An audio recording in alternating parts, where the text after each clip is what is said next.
Hello everyone, my name is Ben, and today we have the M1 MacBook Pro with us.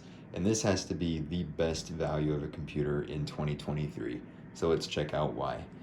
So right off the bat, the design is what we have to look at here with the MacBook Pro. Now here I have a 2016 MacBook Pro, and if you put them side by side, you'd be really hard pressed to tell what the difference is right off the bat. They're both incredibly similar devices, and there are some slight differences, but essentially Apple has kept the same design now for almost 7 years. So it's kind of an aging design, but I have to say it's incredibly solid, it's well built, and it's not a bad design by any stretch. And it does have a few perks over more modern MacBook Pros.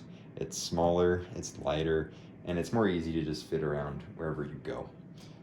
Outside of the design, I think one of the biggest pros and the biggest reasons to go for this MacBook Pro has to be for the battery life. The battery on this thing is just insane. It really goes above and beyond anything else I've ever used in the laptop space. I have a Surface Book that I use from time to time, and it lasts a couple of hours. I have my MacBook Pro from 2016. It lasts 3 hours. Um, but this MacBook Pro, I've never been able to drop it below about 40%. I can use it all day and only drop it to 40. And that's with me including a charge limiter, so it only goes to a max of 80%. So really, this thing is made for your entire day and more. It can go for days and days, and on standby as well. It can just sit and the battery holds itself amazingly well. So that's really something that just stands apart with this MacBook and with any Apple Silicon MacBook for that matter. If we get into the performance a little bit, that's another one of the huge pluses about this computer. If we just start opening things up, things pop up really quickly. R is probably one of the heavier apps that I have, and it comes up in just a few seconds. Let's try some of these other apps. Terminal, music, messages, Safari. All of these apps just pop right up, and we can have even more apps loading in the background, and they come up quickly. It's honestly pretty amazing that a laptop of this size and with this level of battery life can last for this long.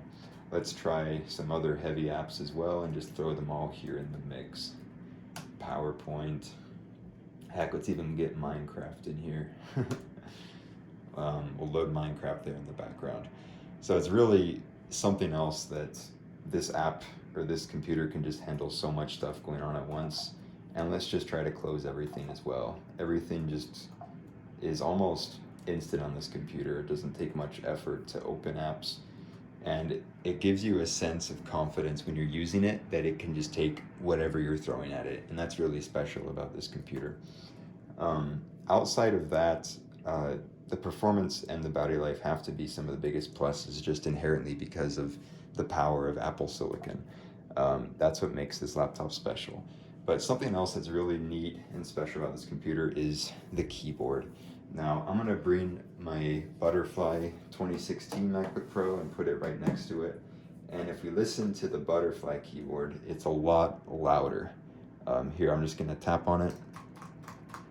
And then this one will do the same key presses on it. It has a lot more meaty of a sound to it, a lot more satisfying to use. And there's a lot more key travel here as well. So it's a really nice keyboard.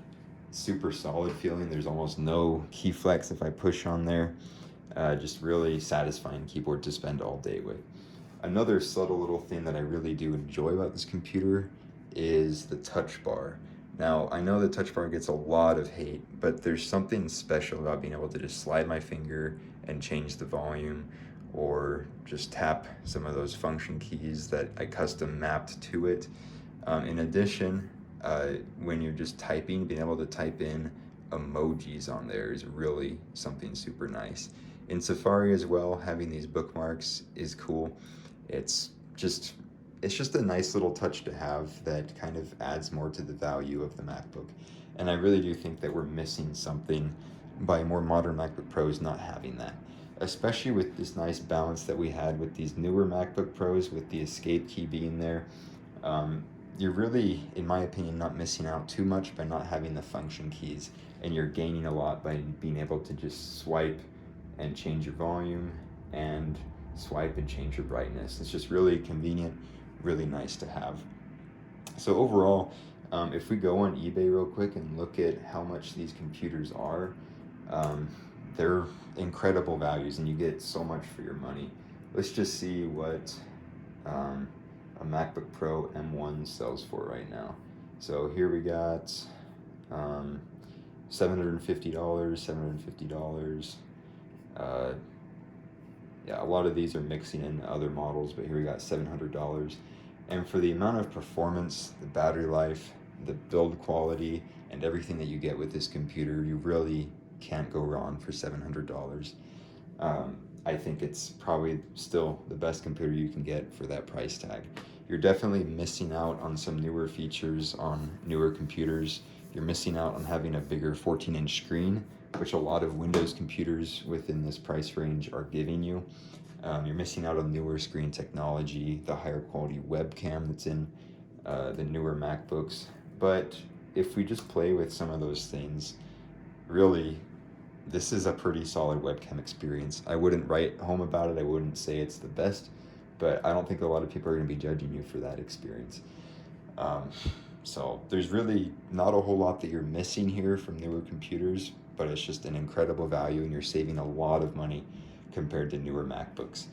And it's just something really amazing to have this much confidence with your computer to just open apps this quickly and not have any stress about the performance of the machine or its capabilities. And again, this is the base model. This is a 8 gigabyte, 256 gigabyte model, but it's never had any issue even opening up applications or multitasking between all of them. It's really a joy to use it in 2023.